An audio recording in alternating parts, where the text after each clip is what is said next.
All right. All right. Why do we do this? Why do we keep doing it day after day, documenting the slow motion train wreck that is World War III? I don't know, but we're going to keep doing it. This massive carcinogenic conflagration that you're seeing behind me here, that's in Moscow, the heart of Moscow, in fact. Like many fires that are raging around the world right now, they're in Russia. Some of these are proven acts of sabotage. Others are just unexplained. Why this is so important is that in the run-up to Victory Day, there's a lot of mysterious things going on. Victory Day is Russia's cardinal holiday. Okay, it's one of their most important holidays that they celebrate as a culture to commemorate those who have fallen during World War II, of which there were 20+ million people, I do believe. And it's a very important day for them. I'm going to tell you what else is of critical importance at this juncture. One of those things is the fact that the nuclear power plant in Europe, the largest one, in fact, in Ukraine, is being evacuated as we speak. All along the front lines, evacuations are taking place. There is an increased amount of bomber activity. As I do this video, Russian bombers with glide bombs are en route to Ukraine. Try to put this in perspective, folks.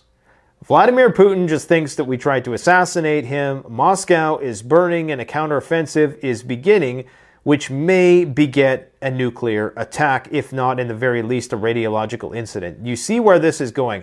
The most optimistic of experts at this point, with the exception of Kissinger, who we're going to talk about today, are saying that this only ends in a victor. Somebody has to be victorious. And unfortunately, when one person is victorious in this equation, that begets the use of nuclear weapons from the opposing side. So please put this in perspective. I know it's a slow motion trade wreck and it's hard to remain focused. Many people's adrenal fatigue on the issue of World War III is starting to wear thin. And I get it. But understand that this is the time to be buying the dip. And by that, I mean preparedness. This is the time to be using this relative state of peacetime before the storm, because think about what's going on here. Okay, you're talking about a massive war with a nuclear-powered nation, nuclear-armed nation, the most nuclear-armed nation in the world, who just recently said, their top diplomat just said the following, that the attack on the Kremlin was casus belli with Washington.